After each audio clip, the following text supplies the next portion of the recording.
नमस्कार, ANB news देख रहे हैं आप। मैं हूं आपके साथ पल्लवी राजपूत और हमारे खास कार्यक्रम राष्ट्र धर्म में आप सभी का स्वागत है। मोदी सरकार का कोरोना काल का दूसरा बजट आज पेश हो गया। वित्त मंत्री निर्मला सीतारमण ने बजट पेश करते हुए कहा कि इस साल भारत की अर्थव्यवस्था में 9.2% से भी ज्यादा ग्रोथ होने का अनुमान है, जो दुनिया की सबसे बड़ी अर्थव्यवस्थाओं में सबसे ऊपर है।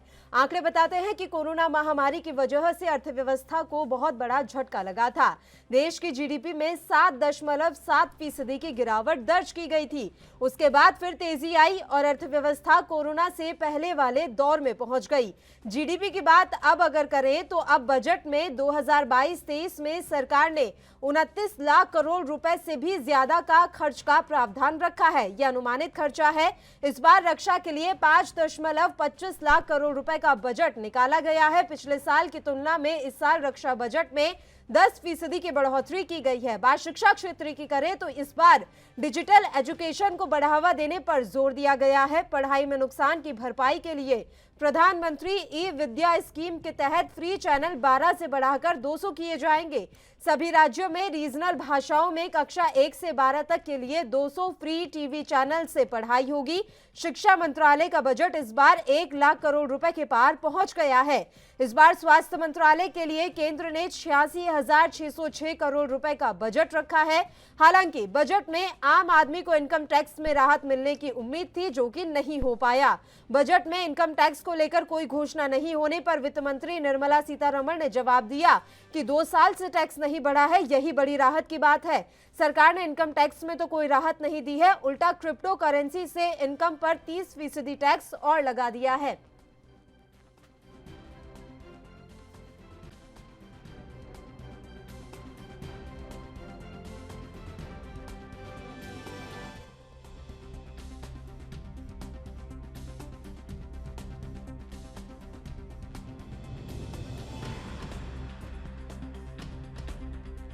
मोदी सरकार का कोरोना काल का दूसरा बजट आज पेश हो गया है। वित्त मंत्री निर्मला सीतारमण ने बजट पेश करते हुए कहा कि इस साल भारत की अर्थव्यवस्था में 9.2% से भी ज्यादा ग्रोथ होने का अनुमान है, जो दुनिया की सबसे बड़ी और सभी बड़ी अर्थव्यवस्थाओं में सबसे ऊपर है। आंकड़े बताते हैं कि कोरोना महामारी की वजह से अर्थव्यवस्था को काफी बड़ा झटका लगा था। देश की जीडीपी में 7.7% की गिरावट दर्ज की गई थी।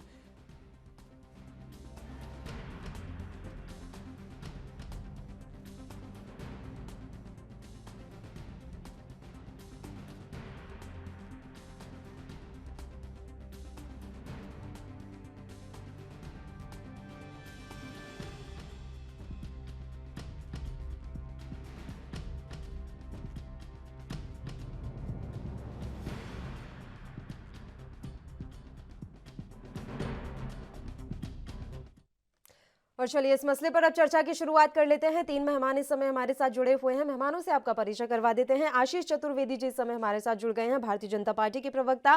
संदीप त्रिपाठी जी इस समय हमारे साथ जुड़े हुए हैं, नेता हैं कांग्रेस से। और राजेश्वर पैन्यूली जी इस समय हमारे साथ जुड़ गए हैं, अर्थशास्त्री के तौर पर। तीनों ही मेहमानों का स्वागत है एएनबी न्यूज पर। राजेश्वर जी, शुरुआत आप ही के साथ करना चाहेंगे। देखिए, आज बजट पेश किया गया है, सभी क्षेत्रों के लिए बजट में प्रावधान रखे गए हैं।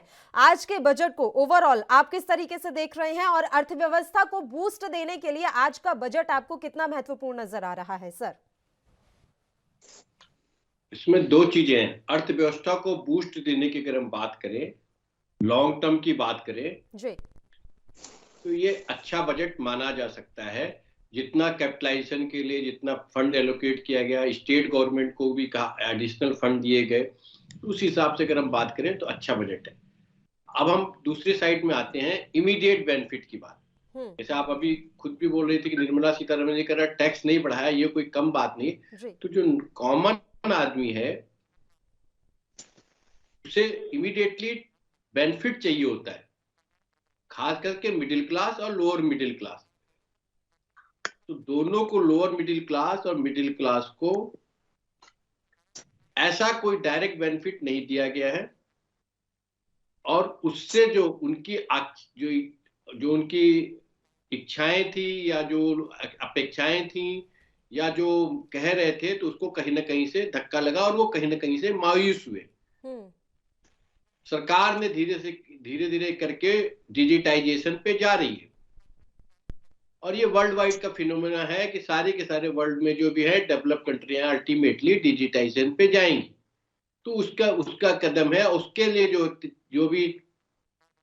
जो भी चीजें हैं, चाहे पोस्ट ऑफिस 1,50,000 पोस्ट ऑफिस को भी बैंकिंग सेक्टर से डिजिटाइजेशन कर करके या उनके एटीएम लगा करके उनको एम्पावर करना, चाहे आप ऑप्टिकल फाइबर की बात कर लीजिए, चाहे 5G की बात कर लीजिए, तो सारे जो इंफ्रास्ट्रक्चर जो भी जिनकी भी बात हो रही हो, कहीं ना कहीं डिजिटाइजेशन से या ऑटोमेशन सिस्टम या कंप्यूटराइजेशन सिस्टम के साथ या मॉडर्न टेक्नोलॉजी के साथ जोड़ करके देखे जाए। चलिए ठीक है। 7.5 लाख करोड़ रुपए का जो बजट प्रोविजन किया गया कैपिटलाइजेशन के लिए, वो अपने आप में दिखलाता है कि कितनी इंटेंशन ठीक है। ठीक है सर, चर्चा जारी रहेगी सर आपके साथ। अन्य मेहमानों का भी एक एक रिएक्शन पहले ले लेते हैं। आशीष चतुर्वेदी जी, बजट पेश हुआ, उसके बाद सोशल मीडिया पर मीम्स की सर बाढ़ आ गई है और सबसे ज्यादा इस समय जो वर्ड ट्रेंड कर रहा है वो है मिडिल क्लास। ऐसा क्यों हो रहा है सर? क्या टैक्स स्लैब में जो राहत नहीं दी गई उसको लेकर सरकार अब घिरती हुई नजर आ रही है? हर यूजर्स कोई ना कोई कमेंट कर रहा है इसको लेकर। देखिए पल्लवी जी, एक साल पहले की अगर हम बजट की बात करें तो जो सेंटीमेंट देश के अंदर था इकोनॉमी को लेकर के, वो सारे सेंटीमेंट आज बदल चुके हैं। करंट फाइनेंशियल ईयर की अगर हम बात करें तो देश की इकोनॉमी 9.2% से बढ़ रही है। और सबसे बड़ी जो अर्थव्यवस्थाओं की अगर हम बात करें, चाहे यूएस की बात करें, चाहे चाइना की बात करें, जर्मनी, फ्रांस, जापान, यूके की बात करें, इन सबके कंपेरिजन में भारत की अवस्था सर्वाधिक तेज गति से बढ़ रही है। और अगर नेक्स्ट ईयर का जो एस्टीमेट देखें, चाहे वर्ल्ड बैंक का देखें, चाहे आईएमएफ का देखें, तो सबने जो हमारा प्रोजेक्शन किया है वो ये किया है कि हम 8 से 8.5% नेक्स्ट ईयर, नेक्स्ट फाइनेंशियल में हम भारतीय अर्थव्यवस्था बढ़ेगी। तो लगातार 2 सालों तक विश्व की बड़ी इकोनॉमी में सर्वाधिक रेट से ग्रोथ करना, मुझे लगता है हम वो जो नेगेटिव सेंटीमेंट है उससे उबर गए हैं। अगर हम आज बात करें देश में, तो देश में हाईएस्ट फॉरेन रिजर्व है। आप देखिए, जैसा भी मैं सुन रहा था राजेश्वर जी को जी, देखिए बजट में पहली बार जीडीपी का 4% कैपिटल एक्सपेंडिचर पे खर्च किया गया है। अभी जो कैपिटल एक्सपेंडिचर पे खर्च किया गया है, इससे जो इंफ्रास्ट्रक्चर डेवलप होगा, चाहे हम रोड्स की बात करें, चाहे रेलवे की बात करें, चाहे एयरपोर्ट की बात करें, चाहे यूनिवर्सिटीज की बात करें, चाहे मेडिकल कॉलेजेस की बात करें, आप देखिए इसका सर्वाधिक लाभ जो मिलता है वो मिडिल क्लास को मिलता है। आप देखिए, और नेशनल हाईवे की बात करें तो 25,000 किलोमीटर की सड़कें बन रही हैं। तो मुझे लगता है, जैसा निर्मला जी ने भी कहा है, कि 2 साल से सरकार ने कोविड की विपदा में रहते हुए भी मिडिल क्लास पे कोई टैक्स नहीं बढ़ाया है। तो मुझे लगता है कि इस विपत्ति काल में ये सरकार के लिए, जनता के लिए एक बड़ी उपलब्धि है कि सरकार को कोई एक्स्ट्रा टैक्स पे नहीं करना पड़ा है। चलिए ठीक है। संदीप त्रिपाठी जी, आप किस तरीके से देख रहे हैं सर? हालांकि आप तो विपक्ष में बैठे हुए हैं, तो मुझे उम्मीद कम है कि आप कुछ अच्छा बोलेंगे इस पूरे बजट को लेकर। फिर भी जिस तरीके से रक्षा का बजट साल दर साल बढ़ाया जा रहा है, इसे किस तरीके से देख रहे हैं? इस पर मैं आपकी खास टिप्पणी चाहूंगी। पल्लवी जी, अगर आपको ये लगता है कि सिर्फ हम विपक्ष होने के नाते अगर ये बातें करेंगे या कर रहे हैं जी, तो ये आपकी भी आवाज है, आप भी टैक्स पे ही हैं। अगर मैं आपकी बात कर रहा हूँ या कांग्रेस कर रही है, तो आपकी भी बात है। वो एक आम सामान्य व्यक्ति की बात है, एक मिडिल क्लास की बात है, एक जो है गरीब से लेकर जो है मिडिल क्लास और जो छोटे बिजनेस वाले हैं उनकी तक की बात है। आप बताइए, अब थोड़ी बात कर लीजिए। इनकी बातें तो बड़ी बड़ी होती, थोड़ा सा पिछले बजट पे बात कर लेते हैं। इन्होंने 15,000 आदर्श विद्यालय खोलने की बात की थी। भाजपा के अगर हमारे मित्र हो तो उनसे पूछिए कि उस 15,000 में कितने खुले। 100 सैनिक स्कूल खोलने की बात की थी, कितने खुले? देखिए, झुंझुना पकड़ाने से काम नहीं चलेगा। इनका झूठ का पुलिंदा है। पहली बात तो ये, इनको जो ये कहते हैं वो करना ही नहीं। आप याद कर लीजिए बुलेट ट्रेन, या आप याद कर लीजिए स्मार्ट सिटी, या आप याद कर लीजिए आदर्श गांव। इनका ये सब कहाँ चले गए? तो ये हर बार आते हैं, एक नया सुकूफा छोड़ते हैं, एक नई नौटंकी स्टार्ट करते हैं। तो इनका तरीका, लेकिन जिस तरीके से ये लूट कर रहे हो, कह रहे हैं हमारे मित्र बड़ी चालाकी से बता रहे हैं कि इन्होंने तो कोई टैक्स बढ़ाया नहीं। अरे भाई, क्या भारत देश की जनता को आप बेवकूफ समझते हैं? सारा टैक्स तो जीएसटी के माध्यम से लगता है 90% चीजों पर, और जीएसटी में आपने कहा किसको, कफन तक तो आपने छोड़ा नहीं है। कफन तक पे तो जीएसटी लगा दिया है, जो है रफ कॉपी तक पर जीएसटी लगा दिया 5%। आप जो है किसान के समेत पर जीएसटी लगा दिया है 12%। क्या छोड़ा है आपने? आप क्या कर रहे हैं? कौन सी रियायत देने की बात कर रहे हैं? बात आप समझिए, ये गुमराह किस तरीके से करते हैं ये लोग। अभी हमारे मित्र ने कहा कि टैक्स में रियायत दिया है, वो 2 साल से बढ़ाया नहीं। अरे भाई, तो जीएसटी में सारे टैक्स हो गए हैं, तो जीएसटी के माध्यम से बढ़ेगा। वो कहाँ रह गया? वो बाकी नहीं रह गई ना कि वो बजट में आएगा 90% चीजों पे। दूसरी बात, मैं भाजपा के मित्र से पूछना चाहूंगा, भाजपा का कोई भी मित्र या समर्थक या उनका सपोर्टर या वैचारिक समर्थन करने वाला व्यक्ति मुझे बताए कि इस बजट में छात्रों के लिए क्या है जी, इस बजट में आम आदमी के लिए क्या है। इस बजट तो बात क्यों नहीं हुई जो कि आपने अभी जो है किसान आंदोलन समाप्त करने के पहले आपने वादा किया था, उससे आपने बात क्यों नहीं की? उसके लिए आपने क्या प्रोविजन रखा है? आप ये कहते हैं कि 7% 8% ग्रोथ करेगा। अरे प्रभु, -23% जीडीपी आपकी चली गई थी, उसमें से आप 8% की ग्रोथ करेंगे तो आपको बराबर आने में 3 साल लगेंगे। मतलब कैसा गुमराह करने का खेल, आंकड़ों का खेल खेलते हैं? मतलब क्या आप देश की जनता को बेवकूफों को समझते हैं? अगर 8% की ग्रोथ आज की डेट में इस टाइम में करेगा तो 3 साल हमें पिछले 3 साल के बराबर ही में लगेगा। ये करते क्या है, पहले गिराते हैं, गिरा के कुछ उठा के पहले आपको एकदम इतना प्रताड़ित कर देंगे।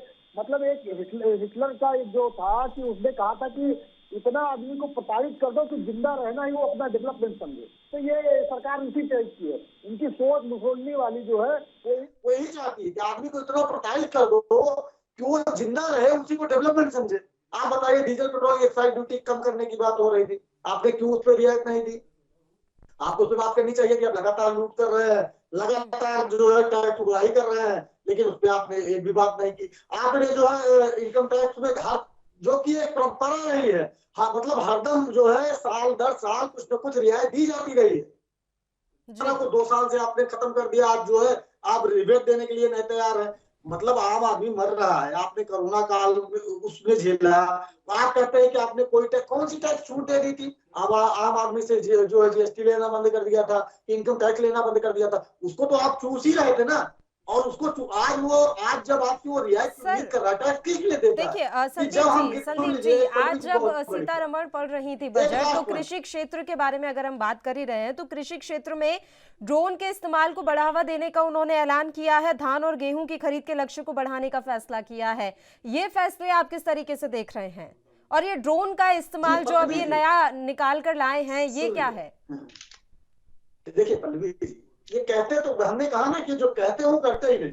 आप पिछले वर्ष के बजट से देखिए, कृषि बजट इन्होंने कम कर दिया है। आप कैसे कह रहे हैं कि आप जो है बहुत ज्यादा खरीद तैयारी कर लेंगे? आप इनका बजट ही देख लीजिए, लगभग 3000 करोड़ या समथिंग और ज्यादा ये इन्होंने उस बजट को कम किया पिछले वर्ष से, जो कि बढ़ना चाहिए। इस वर्ष कम किया है इन्होंने, और बात कर रहे हैं कृषि की। मतलब गुमराह करना बंद करिए। देखिए, इन्होंने रेलवे को खत्म कर दिया, आप कह रहे हैं वंदे भारत चलाएंगे, 400 ट्रेनें। 400 ट्रेनें कहाँ चलेंगी, कैसे चलेंगी? पहले बजट आता था, किस राज्य को कितनी ट्रेनें मिली, कहाँ से कौन ट्रेन चलेगी, उसका एक ब्यौरा होता था। कुछ नहीं होता, हवा में आते बड़ी एक इतना बड़ा सिक्का छोड़ देंगे, उसकी आप चर्चा ही मत करिए कि कहाँ से चलना है, कहाँ से नहीं चलना है। और वंदे भारत क्यों? आप बताइए, जनरल चलने वाला व्यक्ति जनरल से यात्रा करने वाला कैसे जाएगा वंदे भारत से? आप बताइए। रेलवे देश की रीढ़ की हड्डी है। क्या चाहते हैं आप? मतलब आम आदमी उस पर बैठ ही नहीं सके? रेलवे में आप छीन लेना चाहते हैं? मतलब आपकी सोच क्या है? कांग्रेस ने जब रेल चलाती थी तो उसमें जनरल भी रखती थी, स्लीपर रखती थी, third AC, second AC, first AC, यानी हर प्रकार के लोगों की सुविधाएं दी जाती है। वंदे भारत में आप बताइए कौन सा जनरल होता है? आप मतलब क्या चाहते हैं? मतलब आपको उसी गरीब को और खत्म कर देना चाहते हैं? अगर वो यात्रा करना चाहे तो वंदे भारत में यात्रा करेगा, जो यात्रा 400, 500 रुपए, 300 रुपए में कर सकता है, वो 1800 रुपए में करेगा, 2000 रुपए में करेगा, 1700 रुपए कहाँ से लाएगा? ये सरकार गरीबों की नहीं है, मिडिल क्लास की नहीं है, ये अडानी अंबानी की सरकार है, उन्हीं का बजट है। उनके लिए देखिए टैक्स में रियायत भी किए हैं, कारपोरेट टैक्स कम कर दिए 3%। चलिए ठीक है, राजेश भाई, चलिए ले लेते हैं जवाब, उनसे ले लेते हैं, लेकिन उससे पहले बस सर एक छोटे से ब्रेक के लिए यहाँ पर रुक रहे हैं, फौरन हाजिर होंगे।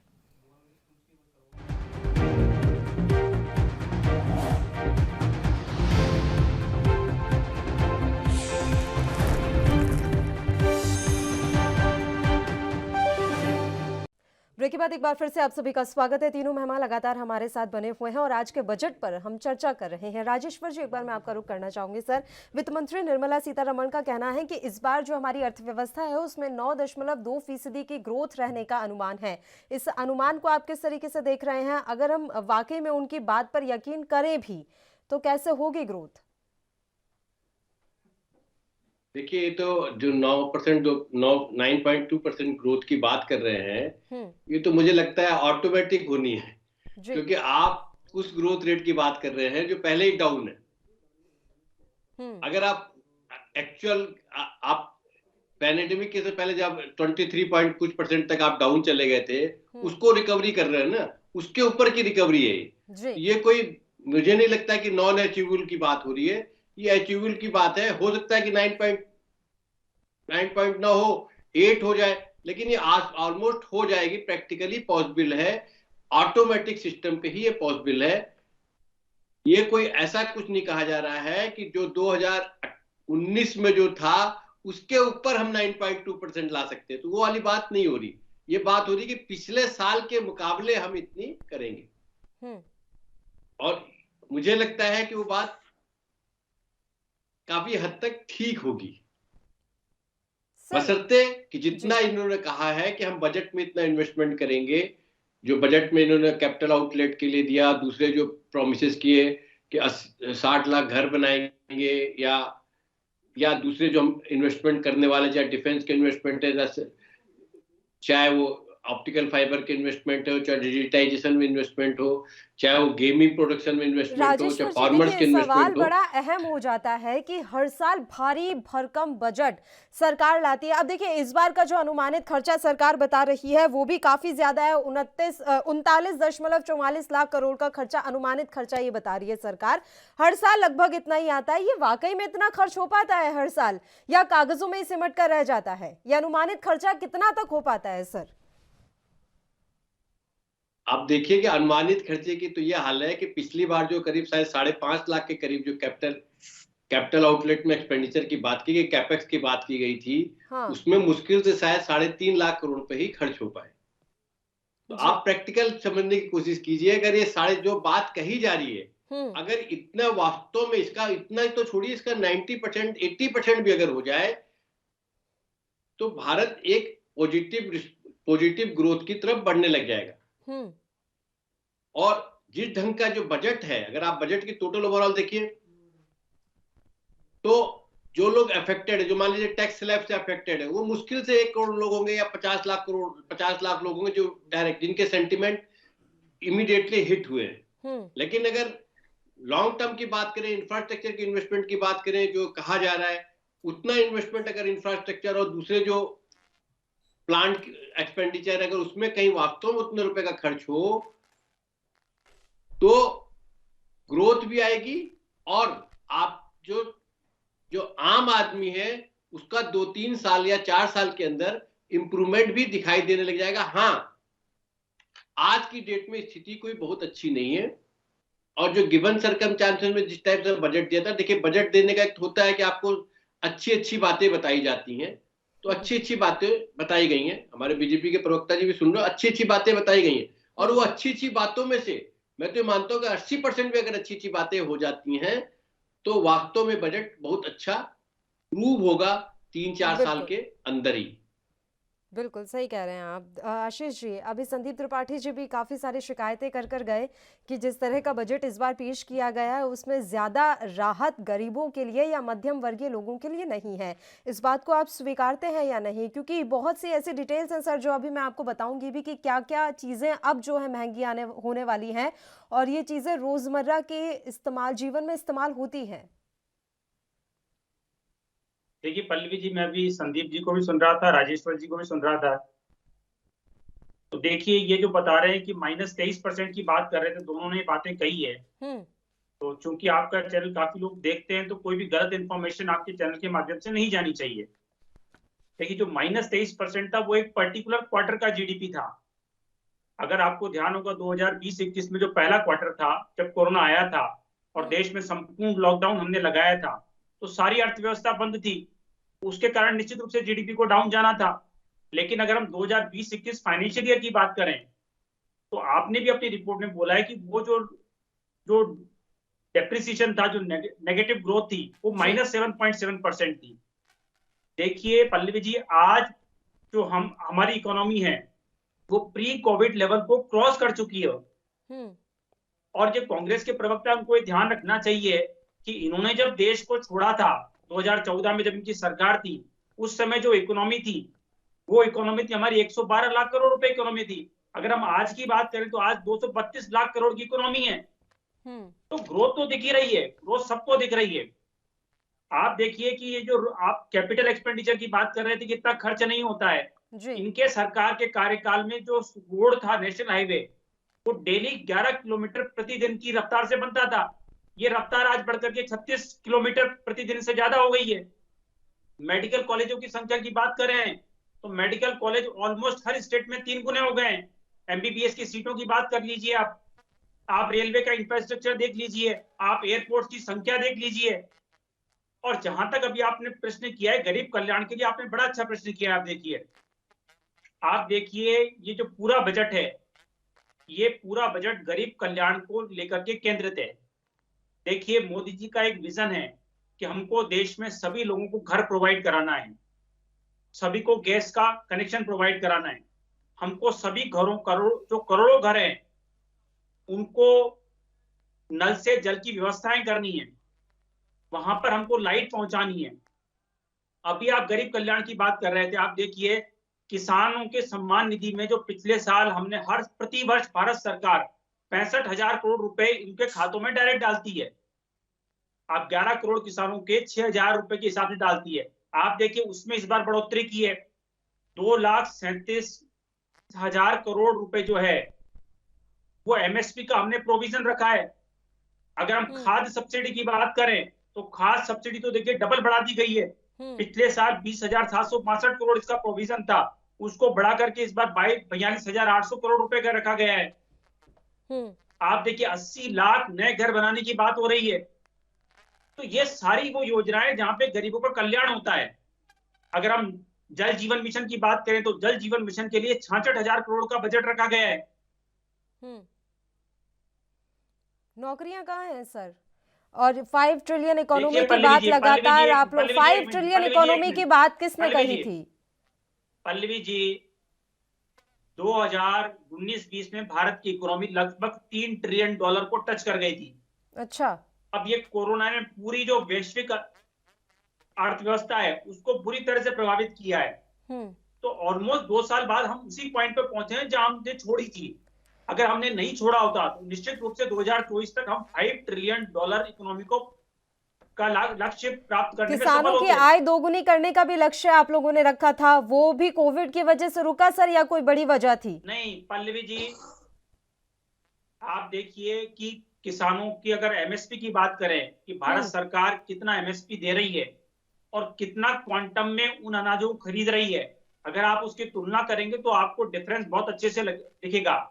देखिए आप देखिए, आप एमएसपी पे गेहूं का एमएसपी देख लीजिए, धान का एमएसपी देख लीजिए, सरसों का देख लीजिए, सोयाबीन का देख लीजिए, सबके एमएसपी में सरकार ने बहुत ज्यादा वृद्धि की है। और जहां तक इनकी खरीद की बात है, इनकी खरीद में भी आमूलचूल वृद्धि हुई है। ठीक है संदीप त्रिपाठी जी, आपने एक सवाल रोजगार को, प्रवीण जी आपने एक सवाल बताइए। रोजगार को लेकर मैंने सवाल किया कि 14 करोड़ नौकरियां कहां हैं? देखिए पल्लवी जी, अगर कैपिटल एक्सपेंडिचर पे 8 लाख करोड़ रुपए खर्च हो रहा है तो आप देखिए उसमें देश का कोर सेक्टर भी बढ़ता है और डिजिटल इंफ्रास्ट्रक्चर जो डेवलप हो रहा है, उसके बाद इतनी जो कंपनियां हैं जो ई कॉमर्स में इन्वॉल्व है, आप देखिए तो उसमें लाखों लोगों को रोजगार मिल ही रहा है। चलिए ठीक है संदीप त्रिपाठी जी, लाखों लोगों को रोजगार मिल रहा है सर। और रक्षा के बजट के बारे में पहले भी आपसे चर्चा करना चाह रही थी लेकिन आप उस बात पर आए नहीं, तो इस पर भी अब एक बार चर्चा कर लेते हैं। रक्षा का बजट सर हर साल बढ़ाया जा रहा है और इस बार तो शिक्षा में भी बजट बढ़ा है। देखिए इन्हें पेगासस सॉफ्टवेयर खरीदना है तो रक्षा बजट तो बढ़ाना पड़ेगा ना। जासूसी करनी है तो उसके लिए इजराइल से खरीदना पड़ेगा तो उसके लिए तो बजट बढ़ेगा, जाहिर सी बात है, उसमें कोई नई बात नहीं है। और उस बजट का उपयोग किस तरीके से हो रहा है, वो राफेल में घोटाले में जा रहा है कि कहाँ पे जा रहा है, ये भी बातें होनी चाहिए। और क्या हुआ पिछले एक साल में, क्या हुआ, या आपके एक टर्म बीत गया। अभी हमारे मित्र ने तुलना करना है तो अटल बिहारी वाजपेयी भी थे उसके पहले, उस समय जीडीपी थी कितनी थी, उससे उसके बाद कितने परसेंट से बढ़ी, और आपने यूरोप से बढ़ा है। तुलना कर लीजिए, अभ्यास कर लीजिए, नहीं कर पाएंगे आप बात क्या करते हैं। आपको जैसे हमने बताया कि आपको तुलना करना है, अटल बिहारी वाजपेयी जी के समय में कितनी जीडीपी बढ़ी, हमारे समय में कितनी बढ़ी, क्या आपने उतनी बढ़ाई है, उतनी एवरेज में आप बात कर लीजिए, नहीं कर पाएंगे। कितनी नौकरियां हमने दी है उस पर बात कर लीजिए कि हमने 14 करोड़ लोगों को गरीबी रेखा से बाहर निकाला था, आप 23 करोड़ लोगों को गरीबी रेखा में, ऑफिशियल रिकॉर्ड गरीबी रेखा में धकेल देते हैं, फिर भी आप कहते हैं डेवलपमेंट कर रहा है। और जैसे मैंने इनकी स्कीमें बताई आपको, कम से कम 5 स्कीमें तो मैंने नाम लिया, बड़ी बड़ी स्कीमों का, और भी बहुत सारी स्कीम है, डिजिटल इंडिया, कौशल विकास मिशन, सब कहाँ गया। उसके मंत्री जी गायब हो गए, वो एक होते थे बिहार के मंत्री जी, वो चले गए, उनकी राजनीति खत्म हो गई उस विभाग के साथ साथ। तो ये लोग झूठे लोग हैं, झूठी झूठी ये बड़ी इतनी बड़ी बात कर देंगे कि इनकी जो बुराई है उसी में छिप जाए, उससे बात ही नहीं करना चाहते। जो बातें ठीक है, उसमें कितना इम्प्लीमेंट कर लिया है आपने, उसकी बात कर लीजिए।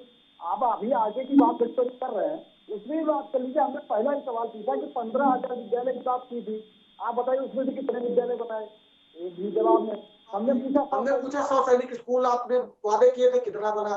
और आप एयरपोर्ट की बात कर रहे हैं, वही एयरपोर्ट जो लखनऊ टर्मिनल वाला, जो चौधरी चरण सिंह टर्मिनल होता था, आज अडानी टर्मिनल हो गया।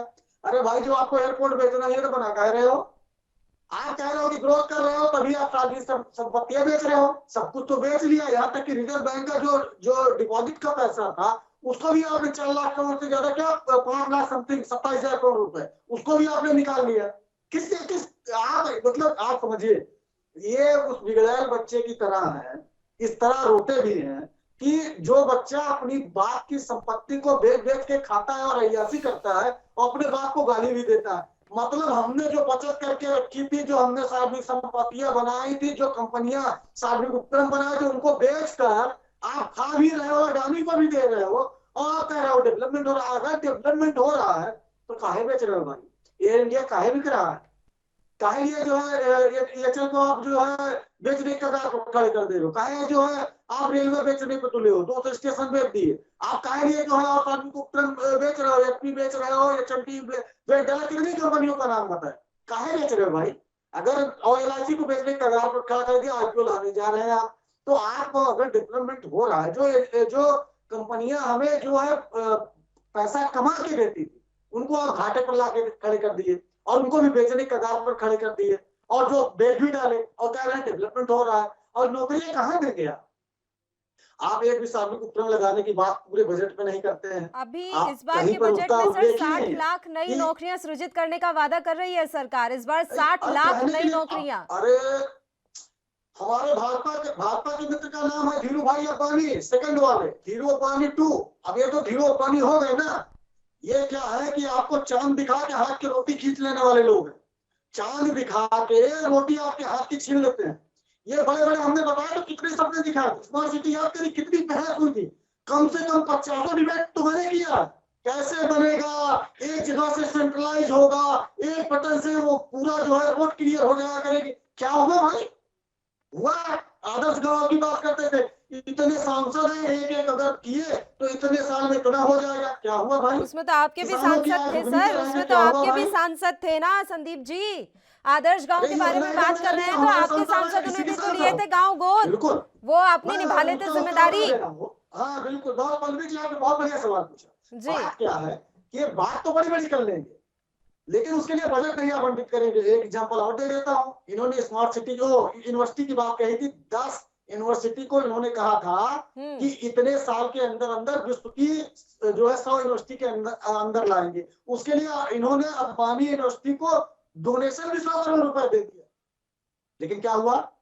100 करोड़ में यूनिवर्सिटी में कहिए आप 300 के ऊपर हो जाएगी, रैंकिंग चली जाएगी, कभी नहीं जाएगी 300 के अंदर। तो आप बजट नहीं देंगे, योजना का नाम इतना बड़ा कर देंगे, तो सांसद कहाँ से करेगा? उसका जो निधि है उसको तो आपने खत्म कर दिया। वो कहाँ जाकर गाँव डेवलप करेगा? चाहे हमारा सांसद हो या इनका सांसद हो, सांसद का दोष नहीं है। लुटेरे 2 लोग लुटेरे देश को 2 लोग चला रहे हैं, 2 लोग बेच रहे हैं, 2 लोग खरीद रहे हैं। इस बात को समझिए।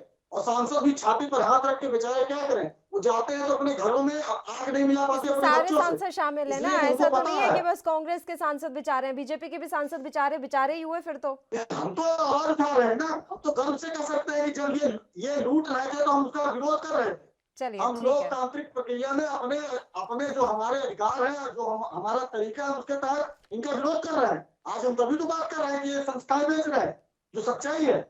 राजेश्वर जी, अगर ये बात ना होती तो हम ये क्यों कर रहे होते। और जैसे हमने कहा कि आप 60 लाख नौकरी की बात कर रहे हैं, कहाँ देंगे भाई, आपके पास उसका कोई रोड मैप है आप? और दूसरी बात समझिए, उत्तर प्रदेश इतना बड़ा राज्य है, 16,000 करोड़ रुपए इन्होंने एक्सप्रेस वे के लिए दिया हुआ, 6,400 समग्र शिक्षा के लिए दिया हुआ, जो कि तनख्वाह में चला जाएगा।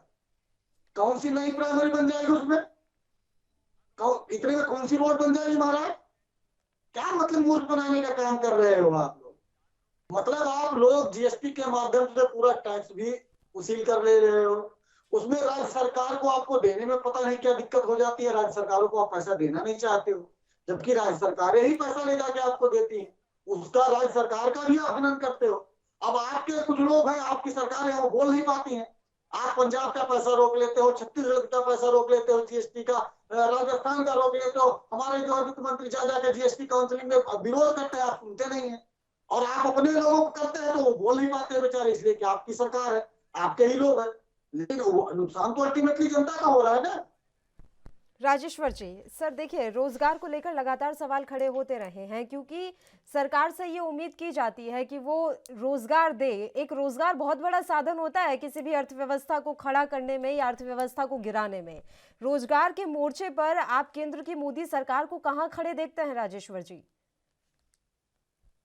देखिए, अभी तो जो डाटा दिए गए हैं उसके हिसाब से कहा गया ये है कि जो कोविड-19 के जो पेंडेमिक आया था या महामारी आई थी, उसके जो पहले तक का जो बेस था, हम उस रोजगार के बेस पे पहुंच गए। मतलब उतने लोग वापस एम्प्लॉयमेंट में हो गए। तो अगर हम डाटा की बात करें तो डाटा के हिसाब से ये लगभग वहां पे पहुंच गए।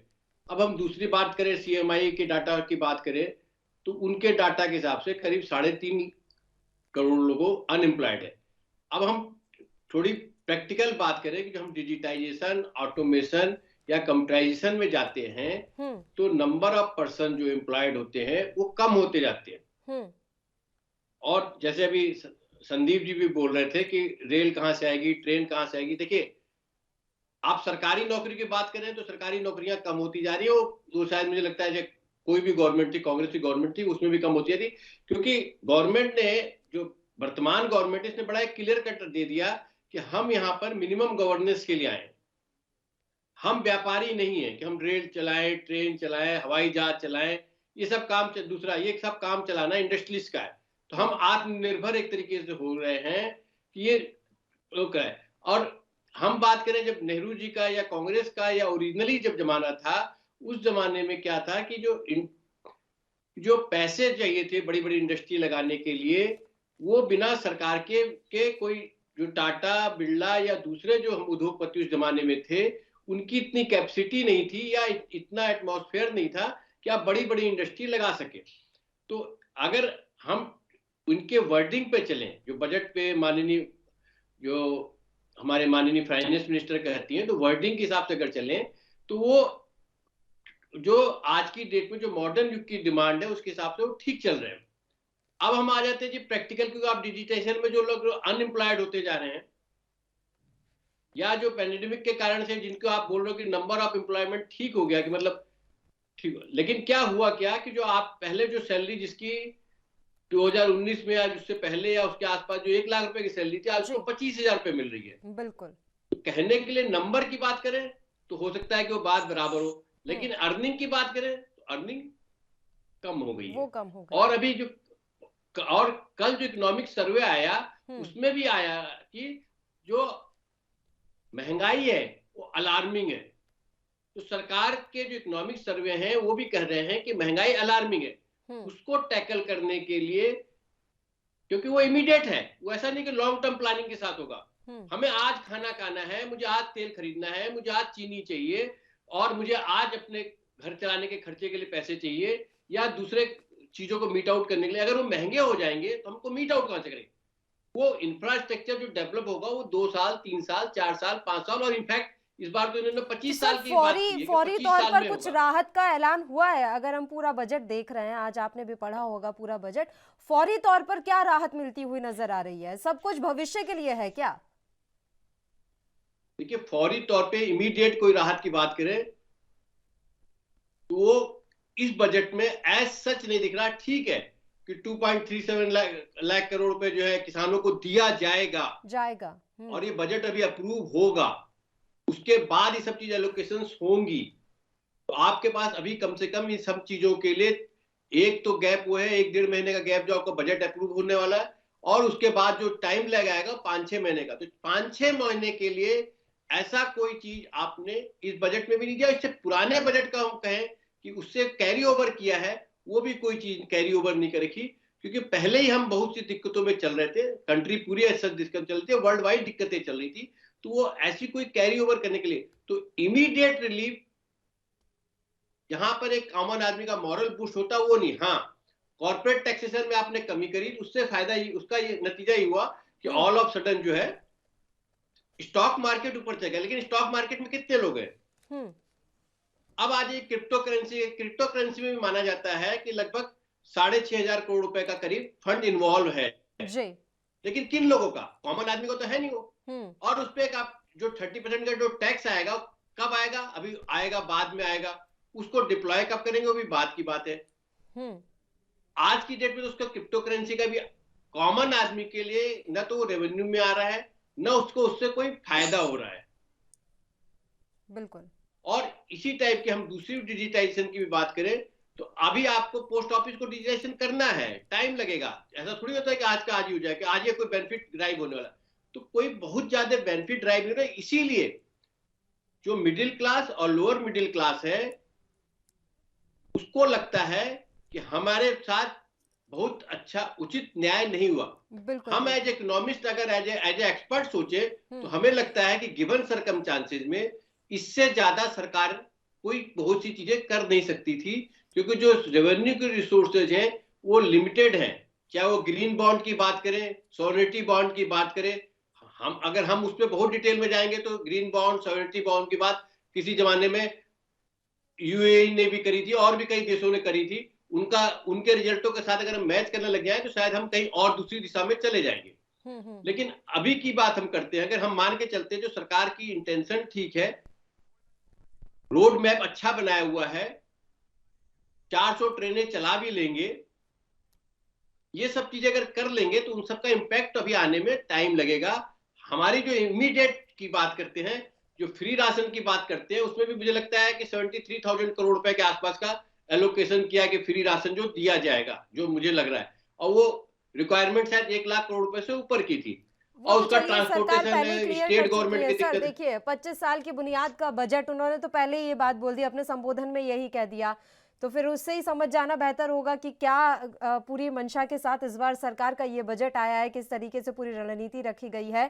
संदीप जी, मैं आऊंगी आपके पास, एक बार मैं रुक कर लेती हूँ आशीष जी का। आशीष जी, अभी आप बोल रहे थे कि सब कुछ ठीक चल रहा था लेकिन बीच में कोविड आ गया, इस वजह से जो हमने 3 ट्रिलियन टच किया था उससे हम नीचे धड़ाम से गिराए। लेकिन बीच में आपने अर्थव्यवस्था को बूस्ट देने के लिए 20,000 करोड़ का बजट भी रिलीज किया था सर। उस बजट का क्या हुआ? उसका क्या असर नजर आया धरातल पर, अगर सब कुछ खराब ही रहा कोविड की वजह से? तो देखिए पल्लवी जी, जो इकोनॉमिक पैकेज हमने कोविड के दौरान दिया था, विशेषकर एमएसएमई इंडस्ट्रीज को, उसके कारण से अगर आप देखें, देखिए एग्रीकल्चर सेक्टर ने तो लीस्ट सफर किया है इस पूरे कोविड काल के दौरान। उसकी तो लगातार ग्रोथ हुई है 3 से 4% के बीच में। लेकिन इंडस्ट्री सेक्टर ने भी जो प्री कोविड लेवल है उसको क्रॉस कर लिया है, और उसका कारण यही रहा है कि भारत सरकार ने एक मजबूत अर्थव्यवस्था तंत्र उनको दिया था। चाहे हम लोन की बात करें, चाहे उनको रिबेट की बात करें, चाहे हम TDS में रिबेट की बात करें थी, बहुत सारी रिबेट हमने दी थी जिसके कारण MSME वापस खड़ा हो पाया है। अच्छा। और इस बजट में भी MSME को 1.5 लाख करोड़ का प्रोविजन किया गया है। अगर हम बात करें प्रोडक्ट लिंक्ड इंसेंटिव स्कीम की, तो उसके लिए भी 2 लाख करोड़ का प्रावधान इस बजट में रखा गया है। तो ऐसा नहीं है, इंडस्ट्री सेक्टर ने तो काफी हद तक प्रोग्रेस कर ही ली है। चाहे हम मीडियम सेक्टर की बात करें, स्मॉल की बात करें, माइक्रो की बात करें, या फिर बड़े बड़े कोर सेक्टर की बात करें, जिसमें स्टील इंडस्ट्री आती है, सीमेंट इंडस्ट्री आती है, पावर सेक्टर आता है, पेट्रोलियम इंडस्ट्री आती है, इन सब की ग्रोथ काफी हो चुकी है।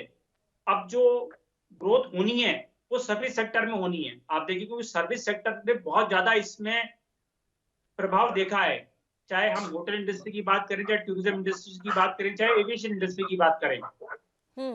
देखिए, मैं अभी संदीप जी को सुन रहा था, वो बार बार बोल रहे थे कि लखनऊ का एयरपोर्ट इसको भेज दिया, देश के एयरपोर्ट भेज दिए।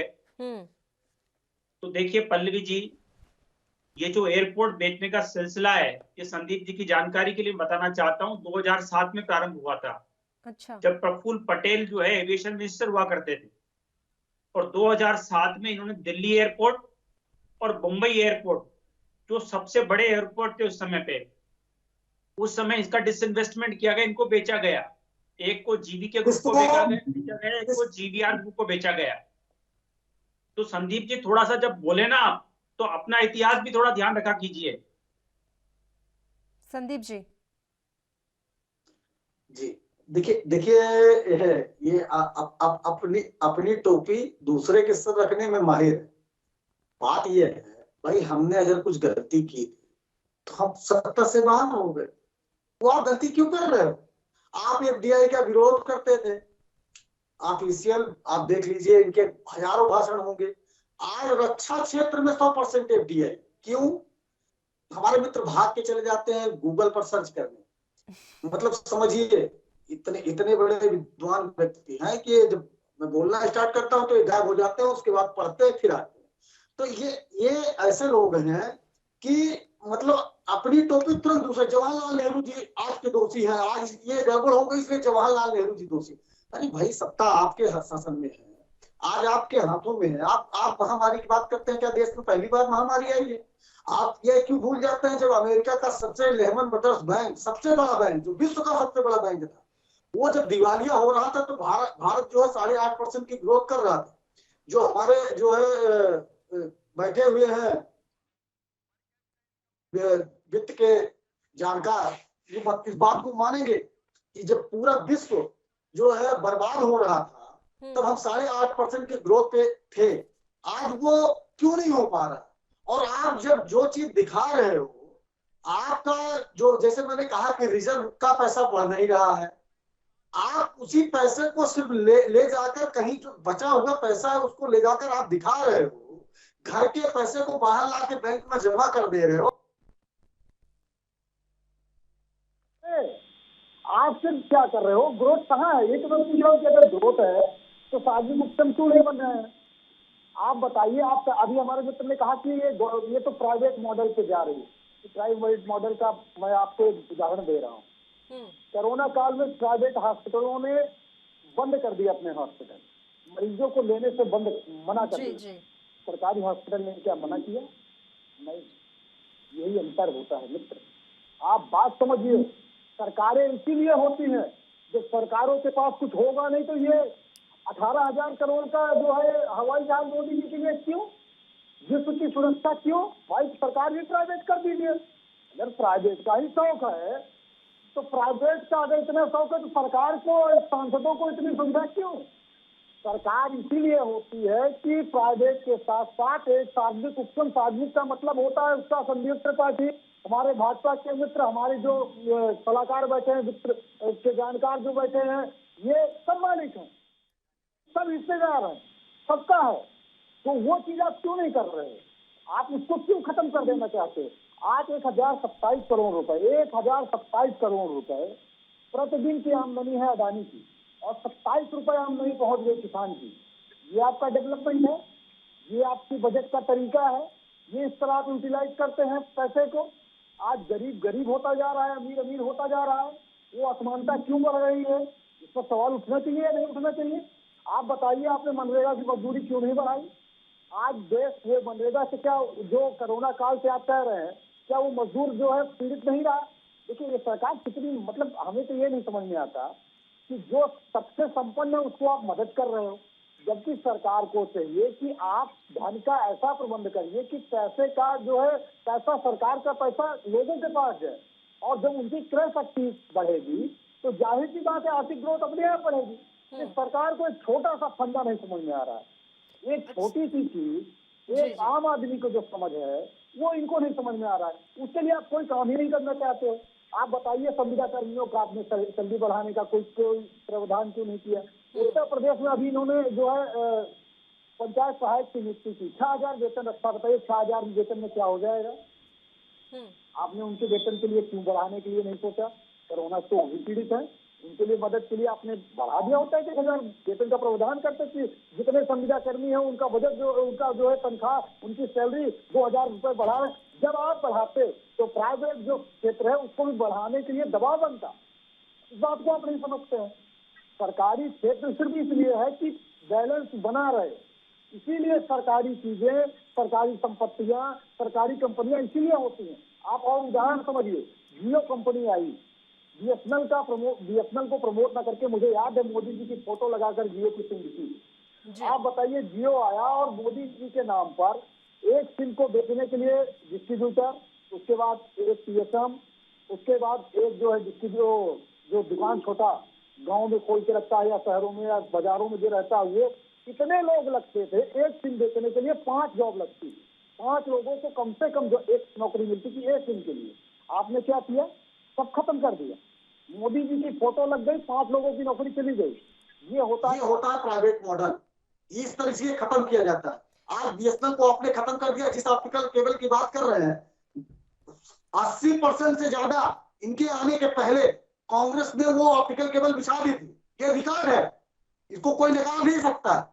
और आप आकर आज तक लगभग 7 साल आपको सत्ता में आए हुआ, कहा 2 साल का वो था, हम लोगों का एम था 2 साल में उसको चालू कर देने का।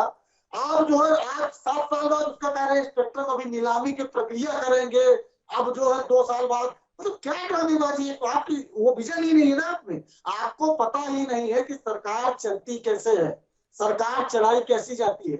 अडानी का आदेश आता है, अंबानी का आदेश आता है, ये रिबेट दे दीजिए, ये पॉलिसी बना दीजिए कि कृषि क्षेत्र कैसे हमारे अंडर में आ जाएगा, ये क्षेत्र कैसे हमारे अंडर में आ जाएगा, एविएशन कैसे आ जाएगा, रेल कैसे आ जाएगा। विस्तार से मैं आपके साथ चर्चा करना चाहूंगी। कृषि क्षेत्र को लेकर जो भी कुछ आज घोषणाएं की गई हैं उसको लेकर मैं आपसे विस्तार के साथ चर्चा करना चाहूंगी।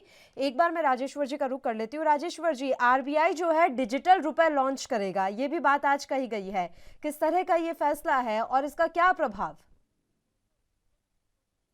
देखिए, डिजिटाइजेशन तो करना ही था अल्टीमेटली जी। इम्पैक्ट वो कई सालों से लगातार सरकार भी बोल रही है और रिक्वायरमेंट भी है। मतलब अगर हम कहें तो अगर इंटरनेशनल बाउंड्रीज की बात करें या ग्लोबल बाउंड्रीज की बात करें तो उसमें आपकी रिक्वायरमेंट भी कि आप डिजिटाइजेशन मिले। जो आरबीआई का डिजिटाइजेशन है उसको क्रिप्टो करेंसी के साथ हमें कंफ्यूज नहीं होना चाहिए। क्रिप्टो करेंसी जो मैक्सिमम करेंसी हैं वो कहीं ना कहीं प्राइवेट सेक्टर उसको रन कर रहे हैं, उनके अलग अलग फंडे हैं और अलग अलग फंडों में बेच रहे हैं। बेसिकली वो आपको एक पर्टिकुलर वो बेचते हैं कि एक पर्टिकुलर एक यूनिट बेचते हैं। वो यूनिट आज 100 रुपए की मिलती है, कल वो 125 रुपए की हो जाती है। तो जैसे आप शेयर मार्केट में 100-125 रुपए का प्रॉफिट कमाते हैं तो वैसे ही है आर्टिफिशियल वर्चुअल एक यूनिट बनाई। हमारे जो डिजिटाइजेशन का जो आरबीआई का जो प्रपोजल जो मैंने पहले पढ़ा था और जो प्रपोजल देखा था उसमें आरबीआई का प्रपोजल तो ये है कि वो जो नॉर्मल जो रुपी है उनको डिजिटाइजेशन में कन्वर्ट करेंगे। मतलब आप जो अभी आप नोट लेके या कॉइन लेके घूमते हैं या बैंकों में रुपए लेके घूमते हैं वो आपको आरबीआई अपने आप आपके बॉक्स में या वॉलेट में आपके डिजिटल रूप में उसको दे देगा। तो आप उसके हिसाब से जहां पर पेमेंट जितनी करना चाहो उतनी पेमेंट आप कर सकते हो, आपको करेंसी देने की जरूरत नहीं होगी। आपको जो मुझे लगता है आपको जैसे पेटीएम तो कई तरह के चार्जेस लगते हैं, उस सब चार्जेस देने की जरूरत जो मुझे लगता है कि वो करने की जरूरत शायद न पड़े। तो वो डिजिटाइजेशन और क्रिप्टो करेंसी का डिजिटाइजेशन दोनों में फर्क है। क्रिप्टो करेंसी भारत में इलीगल तो नहीं है लेकिन लीगल लीगली टेंडरेबल नहीं। लीगली टेंडरेबल का मतलब कि आप से कोई खरीद नहीं सकते, ना सब्जी खरीद सकते हैं, ना ब्रेड खरीद सकते हैं, ना आप चीनी खरीद सकते हैं, ना आप हवाई जहाज खरीद सकते हैं, ना आप कार खरीद सकते हैं जी। हाँ, लेकिन इलीगल इसलिए नहीं है कि आप उसके फंड में इन्वेस्टमेंट करना चाहें तो आप इन्वेस्टमेंट कर सकते हैं। और उसका जो ड्रॉबैक है जी। आपके पास कोई रेगुलेटरी अथॉरिटीज नहीं है। और जो अभी संदीप जी कह रहे थे कि हम जो पब्लिक सेक्टर अंडरटेकिंग हो वो बेसिकली पहले एक बेंचमार्क होती थी एक रेट बनाने के लिए। एयर इंडिया है तो 4,000 रुपए की फ्लाइट दिल्ली से देहरादून की जाएगी, दूसरी जो फ्लाइटें हैं वो भी लगभग उसके आसपास चलेंगी। तो बेंचमार्क, अमेरिका में उस बेंचमार्क की क्यों नहीं जरूरत पड़ती? वहाँ रेगुलेटरी अथॉरिटी इतनी स्ट्रॉन्ग है कि वहाँ पर इमीडिएटली उस पर एक्शन लेती है अगर आप कोई अनएथिकल प्रैक्टिस करो। हमारे यहाँ नहीं होता। हमारे यहाँ 28 दिन का जो था रिचार्ज चल रहा था, महीने के नाम से चल रहा था। बड़ी मुश्किल से जो ट्राई एक रेगुलेटरी अथॉरिटी है उसने 28 को 30 दिन में करा। मुझे लगता है उसमें भी 4-5 साल लग गए। और यही बात अगर अमेरिका में होती है या किसी भी डेवलप कंट्री में होती तो शायद 15 दिन के अंदर डिसीजन हो चुका होता। अब तक वो कंपनियां पेनलाइज हो सकती कि तो आप लोग मंथ क्यों बोलते हो? आप तो यार वीक बोलो ना कि 4 वीक या 28 डेज। आप बार बार कहते रहे कि वो मंथ है मंथ है मंथ है। तो ये हमारे यहाँ के रेगुलेटरी अथॉरिटी उतनी इफेक्टिव नहीं है। उसके थाउजेंड्स ऑफ रीजंस हो सकते हैं और वो जो डेवलप करती है उनके यहाँ वो मैकेनिज्म बहुत इफेक्टिव है। और हमारे यहाँ इसलिए बेंचमार्क की जरूरत पड़ती है बार बार, इसलिए पब्लिक सेक्टर अंडरटेकिंग की जरूरत पड़ती है कि वो बहुत से सोशल ऑब्लिगेशन पूरा करती है। जैसा अभी इन्होंने बोला कि जो गवर्नमेंट हॉस्पिटल एक सोशल ऑब्लिगेशन भी पूरा करता है। उसका एक जो डॉक्टर है एक दिन में 300 आदमी को भी देखेगा। प्राइवेट का डॉक्टर 100 आदमी को देखेगा या 50 आदमी को देखेगा, एक लिमिट के बाद देखने से मना कर देगा। और उसके जो चार्जेज होंगे वो आप बेरेबल नहीं होते। जबकि सरकार में वो सब चीजें अकाउंटेबिलिटी भी होती है। आप सीएमओ की शिकायत उससे ऊपर वाले कर सकते हो। उसके आप जब प्राइवेट में चले जाते हैं, प्राइवेट हॉस्पिटल में आप मान लीजिए कोई पर्टिकुलर हॉस्पिटल है, कोई प्राइवेट का बड़ा ब्रांडेड हॉस्पिटल है, आप फोन करेंगे तो उसकी एक हेल्पलाइन में आपका अकाउंट जाएगा। आप किसी से बड़े अफसर से बात करना चाहेंगे तो आप बात ही नहीं कर सकते, अंदर आप घुस नहीं सकते गार्ड ले सके। जबकि ये सारी सुविधाएं आपको हॉस्पिटल में थी कि आप जा सकते थे, पब्लिक रिप्रेजेंटेटिव वहां प्रेशर बना सकता था, उसके ऊपर अथॉरिटीज होती हैं। तो वो एक बेंचमार्क का सिस्टम हमारा था।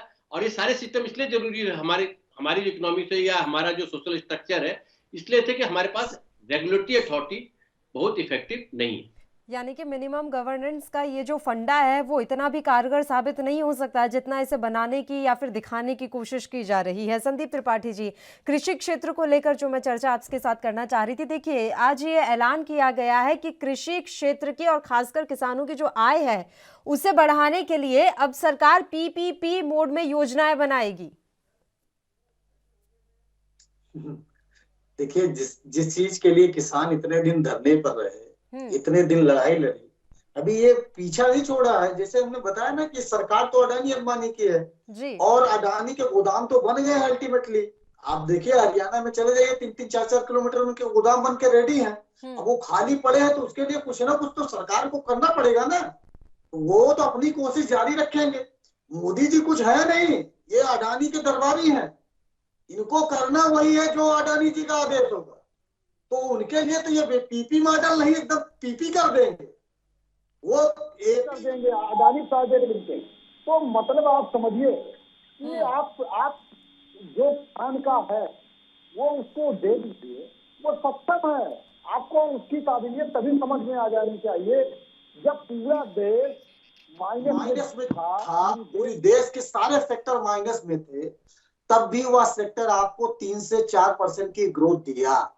और उसी सेक्टर को आप पीपी मॉडल क्यों ले जाना चाहते हो भाई? जब वो इतना बढ़िया काम ऐसे ही कर रहा है तो पीपी मॉडल की क्या जरूरत है? पीपी मॉडल तो खुद ही है भाई, किसान पीपी खुद ही है, वो प्राइवेट का इंडिविजुअल मालिक है। तो क्या जरूरत है अडानी अंबानी के उस जिम्मे करने की? देखिए कांग्रेस की सोच, अब एक अंतर और मैं बता देता हूँ। कांग्रेस ने दलहन अनुसंधान केंद्र बनाए, सरई अनुसंधान केंद्र, धान अनुसंधान केंद्र, कपास अनुसंधान केंद्र, जितने होते हैं खेती की वैरायटी, उसके अनुसंधान बनाए हमने, आलू अनुसंधान केंद्र, वहां पर नई नई वैरायटी पैदा करना, नई नई चीजें जो है किसानों के लिए लाना, ये हमारा तरीका था किसानों को समृद्ध करने का। इनका क्या तरीका है, ये कहते हैं कि आप प्राइवेट कंपनी से बीज लीजिएगा, वो जो देंगे। मतलब क्या चाहते हो भाई? काहे प्राइवेट कंपनी? आप क्या, सरकार किस लिए है? सरकार का काम क्या है? आपके पास ऑलरेडी इंफ्रास्ट्रक्चर बना हुआ है, उसको आपको सिर्फ जो है मॉडलाइज करना है, उसको समय के साथ आगे बढ़ाना है। आप उसको बढ़ाते रहिए। और किसान, जैसे मैंने बताया कि खुद सक्षम है, आप उसको उस पर दया मत करिए, उसका अधिकार उसको दे दीजिए, वो खुद सक्षम है, वो सरकार चला आपको मजबूत करेगा। आप उसको मजबूत करने के चक्कर में मत पड़िए। हाँ, उसका जो अधिकार है उसको दीजिए। आप एमएसपी की बात करते हैं और एमएसपी का बजट घटा देते हैं। 2,48,000 करोड़ रुपए आप अगली वर्ष रखते हैं, आपकी बार 2,3700 करोड़ रुपए। क्यों? वाई? कह तो रही है निर्मला सीतारमण कह रही है सर कि इस बार एमएसपी पर रिकॉर्ड खरीदारी की जाएगी।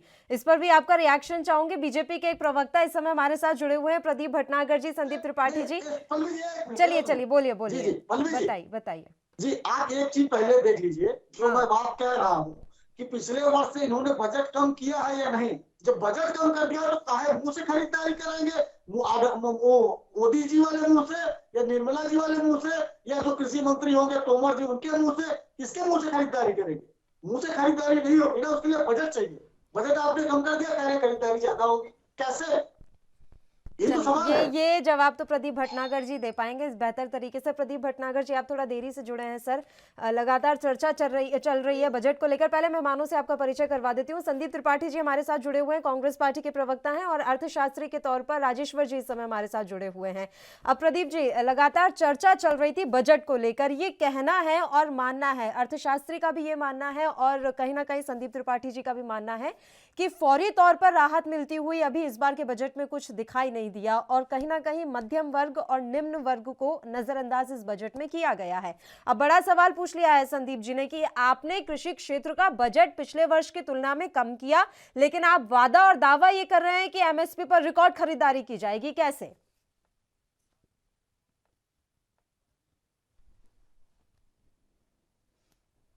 अदा कर रहे थे, अडानी अंबानी का बहुत ध्यान रखते हो जी। हाँ, बहुत ज्यादा ध्यान रखते हैं उन लोगों का, राहुल जी से लेकर यहाँ तक भी। देखिए, अगर बजट के विषय में बात करें, भारत का जो बजट आया इस बार, और माननीय वित्त मंत्री जी ने जो प्रस्तुत किया, उसमें देखिए इनको तो लगेगा इस तरीके से जैसे ऊंट की मुंह में जीना।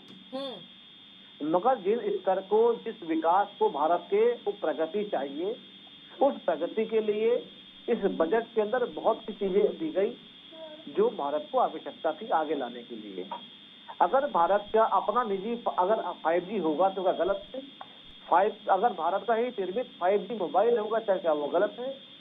भारत के निर्मित एक्स्ट्रा प्रीमियम रेल होगी क्या तेज चलने वाली, क्या वो गलत है?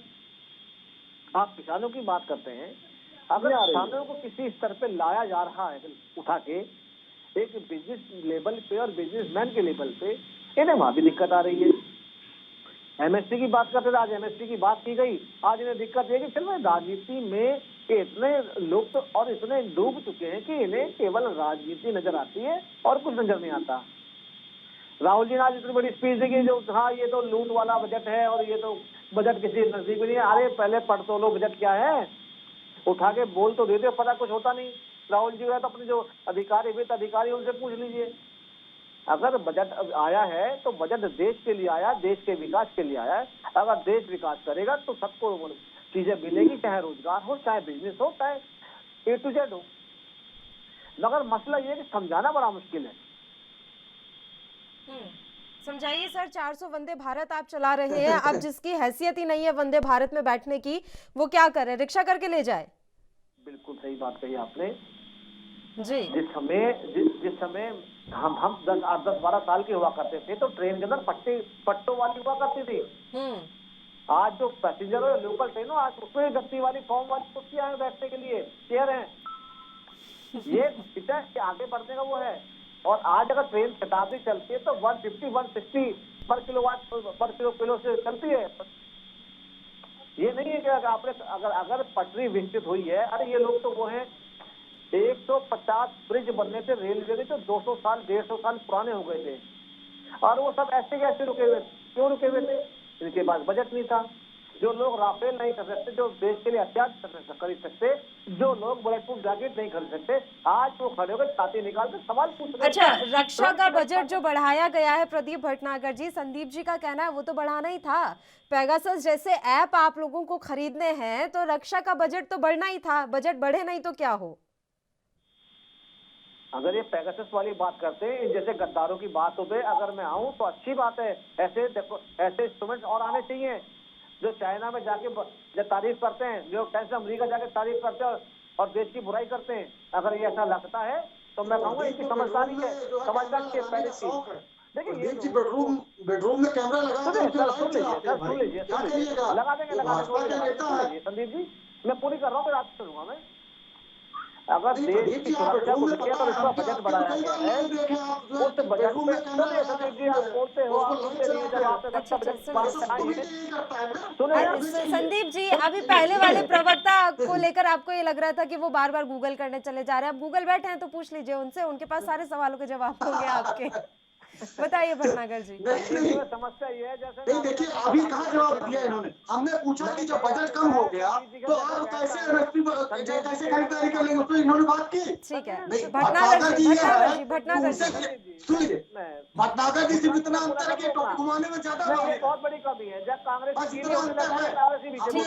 ठीक है, एक कर प्रदीप जी सबसे पहले तो आप यही जवाब दीजिए। सर देखिए, चर्चा लगातार जारी रहेगी, समय है हमारे पास, लेकिन प्रदीप जी पहले जवाब यही दीजिए, जब कृषि का आपने बजट कम किया है तो रिकॉर्ड एमएसपी खरीदारी कैसे होगी। संदीप जी भी जानना चाहते हैं, मैं भी जानना चाहती हूँ, तमाम किसान भाई भी जानना चाहते हैं, बताइए सर। देखिए, जितना मुझमें ज्ञान और जितनी विकसित मेरी बुद्धि थी, मैं उसका जवाब दूंगा। नहीं होगी तो संदीप जी आगे सिलेंडर कर दूंगा।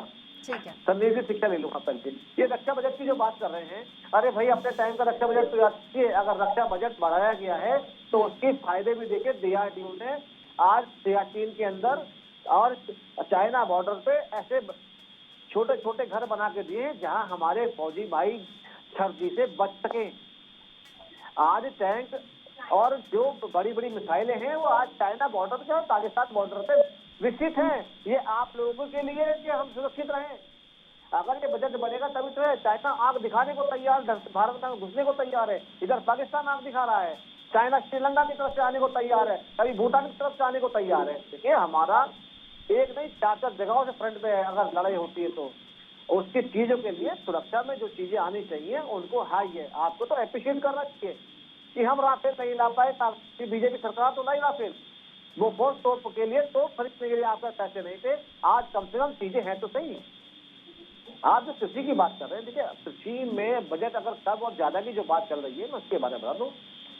हमारा आज भी सोचना यही है और कल भी सोचना यही था। जो छोटी पूंजी और छोटी जमीन वाले किसान हैं, उनके घर तक उनको फायदा पहुंचे, उनको प्रॉफिट हो।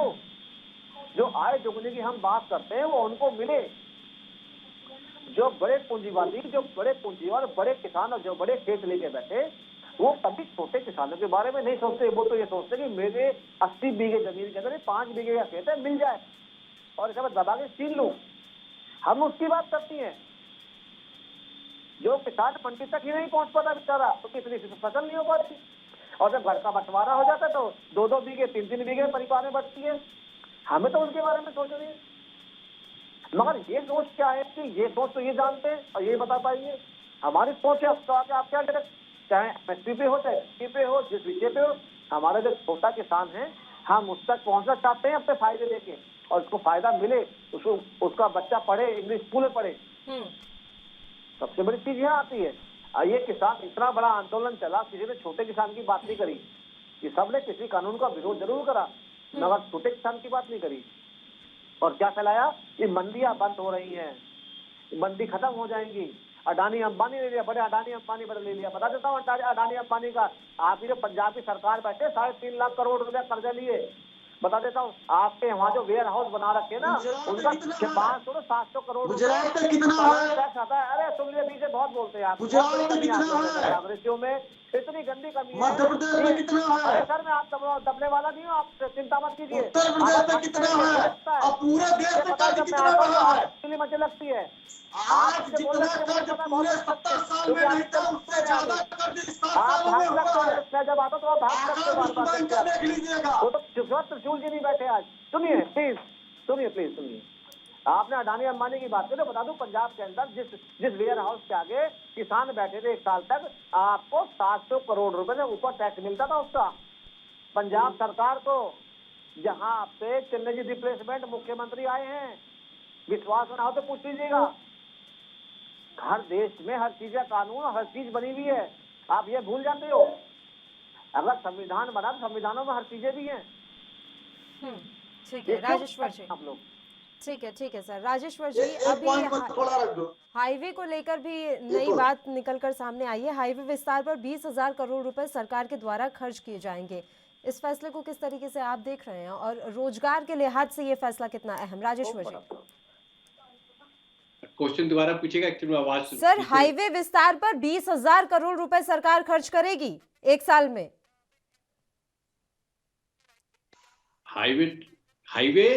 हाईवे विस्तार पर 20,000 करोड़ रुपए सरकार के द्वारा खर्च किए जाएंगे। सर, इस फैसले को किस तरीके से आप देख रहे हैं? तो बड़ी अच्छी बात है ना। आप इंफ्रास्ट्रक्चर में जो भी खर्च कर रहे हैं उसका कहीं ना कहीं इम्पैक्ट आएगा, लेकिन इम्पैक्ट लॉन्ग टर्म आएगा, शॉर्ट टर्म में ये होगा कुछ लोगों को एम्प्लॉयमेंट मिलेगी, वहां तक बात नहीं। एक बार बात हो रही थी, जो हमारे बीजेपी के भी और संदीप जी भी कहते जा रहे थे, एमएसपी पे। तो सरकार ने कहीं कहा है क्या कि सरकार एमएसपी पे खरीदेगी?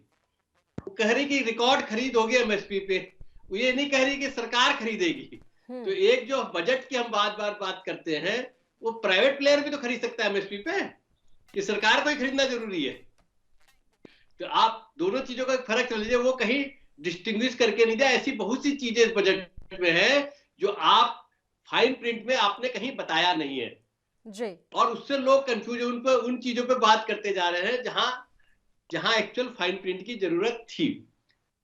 और आप जो भी कैपिटल एक्सपेंडिचर करते हैं, चाहे हाईवे पे करें, चाहे होम पे करें, चाहे हाउसिंग प्रोजेक्ट पे करें, चाहे डिजिटल प्रोजेक्ट में करें, आप चाहे 5G पे करें, चाहे आप पोस्ट ऑफिस को डिजिटाइज करने की बात करें, उनको बैंकिंग सिस्टम पे जोड़ने की बात करें, तो आप जो भी कर रहे हैं, आप डेवलपमेंट कर रहे हो, तो डेवलपमेंट का इंपैक्ट तो आएगा ही आएगा।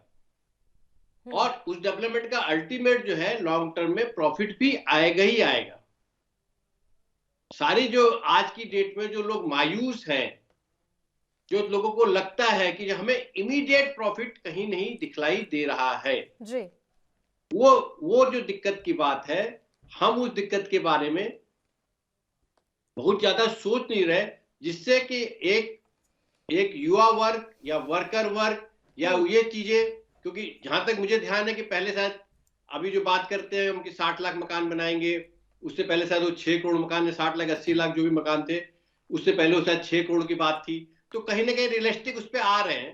तो एक रियलिस्टिक उस पर आप चलेंगे और एम्प्लॉयमेंट कैसे जनरेट करेंगे, उसका अगर आप ब्लूप्रिंट दे देते, आज आप ये बता देते कि उसका रोड मैप ये है कि 400 ट्रेनें आएंगी, उसमें इतने लोग एम्प्लॉयड होंगे, और 1 साल में इतने होंगे, अगले साल में इतने होंगे, उसके अगले साल में इतने होंगे, और आप बता देते कि फार्मर्स को जो आप 2.37 लाख करोड़ रुपए के जो देने जा रहे हैं, उससे उनको कितने ड्रोन खरीदे जाएंगे, कितने ड्रोन के क्या इंपैक्ट आएगा, कि रासायनिक में क्या करा जाएगा, ऑर्गेनिक में क्या किया जाएगा, नदी के किनारे जोड़ने की। देखिए, इनकी कुछ चीजें बड़ी अच्छी हैं जिसके बारे में हाईलाइट नहीं कर पा रहे हैं, जैसे कि आप उसके बारे में नहीं बोल पा रहे हैं कि आपने कहा कि लैंड रिकॉर्ड एक ऐसी चीज है जो हमेशा डिस्प्यूट में रहती है, जिसके कारण से शायद मुझे लगता है 70-80% जो लोकल कोर्ट में केस चलते हैं वो लैंड पे ही चलते हैं, कि ओनरशिप कौन है, किसका ट्रांसफर है।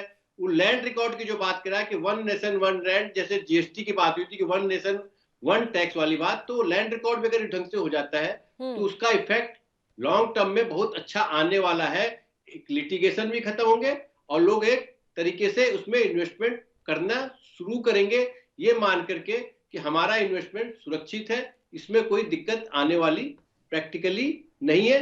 10-15% की बात हम छोड़ दें तो।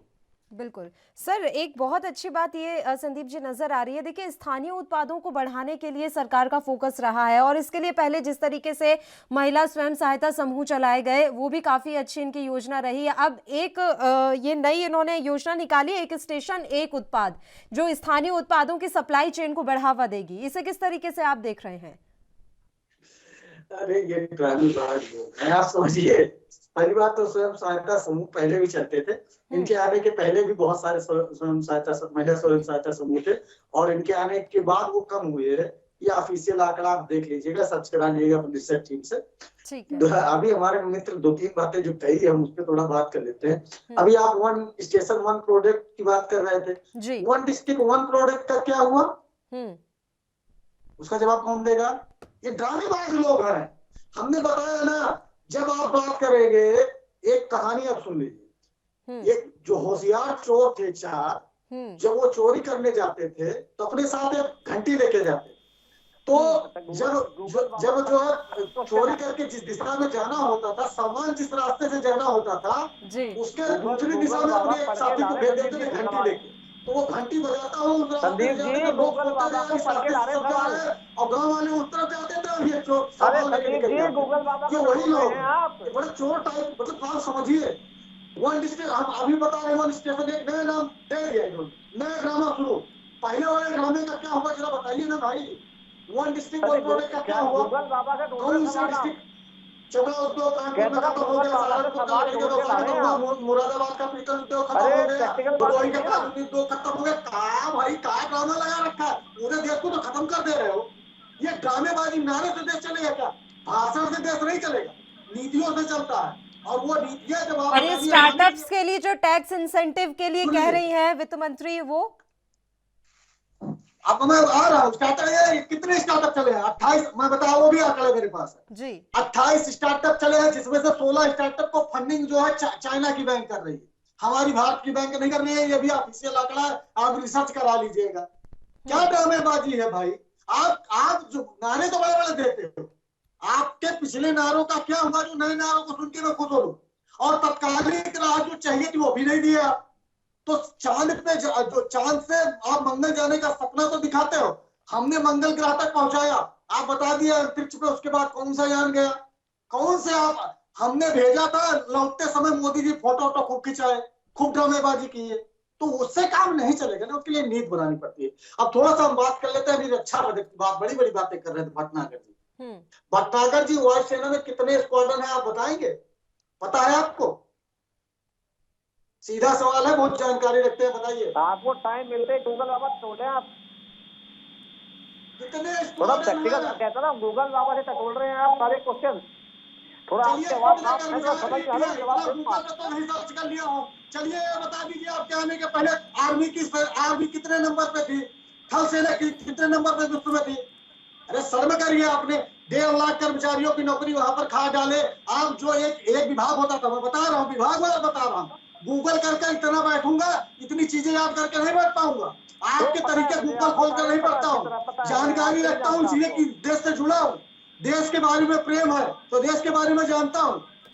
अडानी अंबानी के बारे में आप लोगों को ज्यादा पता रहता है, देश के बारे में पता नहीं रहता है। सैनिक कहते हैं, उनकी सैनिक नहीं बढ़ाते। 7% की ग्रोथ देते हो, 27% सैनिक करते हो। सुनिए थोड़ा सा।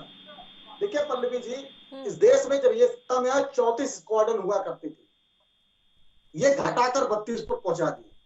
मनोहर पर्रिकर जी ने एक रिपोर्ट दी, उस पर काम क्या हुआ? राफेल तक आया ओनली 1, और उसके बाद 3 और स्क्वाड्रन खत्म हुए।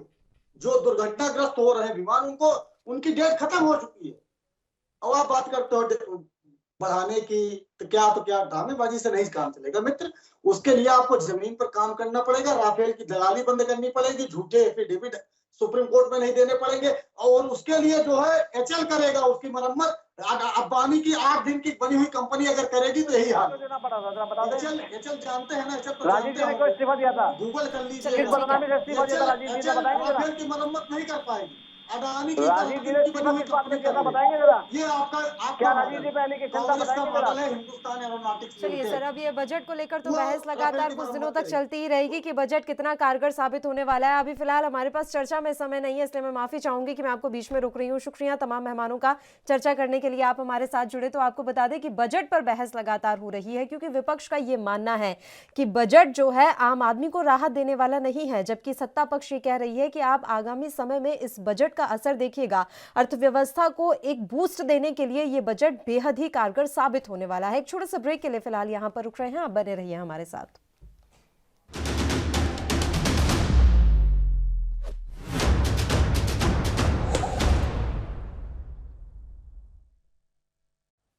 ब्रेक के बाद एक बार फिर से आप सभी का स्वागत है। आज वित्त मंत्री निर्मला सीतारमण ने आम बजट पेश किया है। इस बजट के दौरान क्या कुछ खास बातें उनके द्वारा कही गई हैं, आपको सुनाते हैं।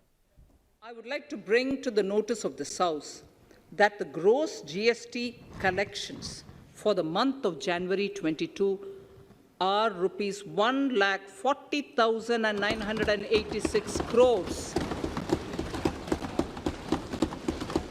which is the highest since the inception of GST. This has been possible due to rapid economic growth, recovery, post-COVID,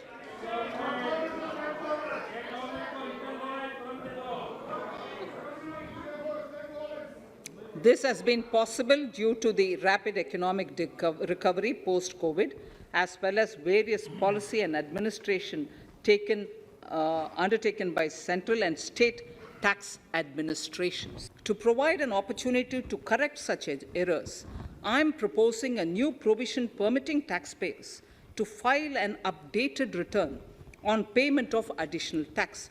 This updated return can be filed within 2 years from the end of the relevant assessment year.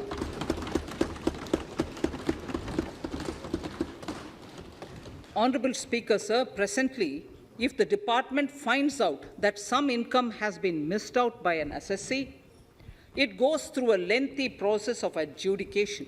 Instead, with this proposal now, there will be a trust reposed in the taxpayers that will enable the assessee herself to declare the income that she may have missed out earlier while filing her return. Full details of the proposal are given in the finance bill. It is an affirmative step in the direction of voluntary compliance. The total expenditure in 22-23 is estimated at 39.45 lakh crores, while the total receipts other than borrowings are estimated at 22.84 lakh crores of rupees.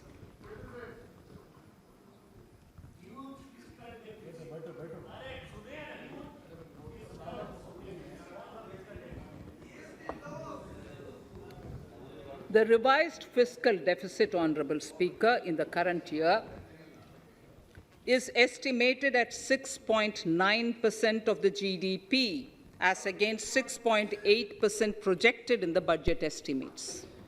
The fiscal deficit is in 22-23 is estimated at 6.4% of the GDP, which is consistent with the broad path of the fiscal consolidation announced by me last year to reach a fiscal deficit level below 4.5% by 25-26. This will facilitate credit availability for digital infrastructure and clean energy storage. Venture capital and private equity invested more than 5.5 lakh crores last year, facilitating one of the largest startup growth system.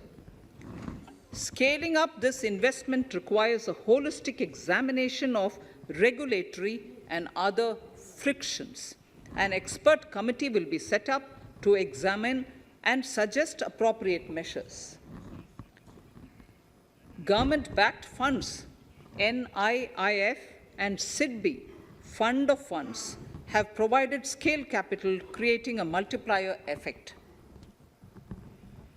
For encouraging important sunrise sectors such as climate action, deep tech, digital economy, farmer, and agri-tech, the government will promote these thematic funds. A new scheme, Prime Minister's Development Initiative for the Northeast, will be implemented through the Northeastern Council. It will fund infrastructure in the spirit of PM Gati Shakti and social development projects based on felt needs of the Northeast. This will enable livelihood activities for youth and women, filling the gaps in various sectors. It will not be a substitute for existing central or state schemes. While the central ministries may also post their candidate projects, priority will be given to those posted by the states. An initial allocation of 1,500 crores of rupees will be made, and the initial list of projects is given in Annexure 1 of my speech. Agriculture. The procurement of wheat in Rabi 21-22 and the estimated procurement of paddy in Kharif 21-22 will cover 1,208 lakh metric tons of wheat and paddy from 163 lakh farmers, and 2.37 lakh crores will be the direct payment of MSP value to their accounts. Chemical-free natural farming will be promoted throughout the country, with a focus on farmers' lands in 5-kilometer wide corridors along the river Ganga at the first stage. इसी के साथ राष्ट्रधर्म में फिलहाल के लिए इतना ही। मुझे दीजिए इजाजत। देश और प्रदेश के तमाम ताज़ा खबरों के लिए आप बने रहिए हमारे साथ। नमस्कार।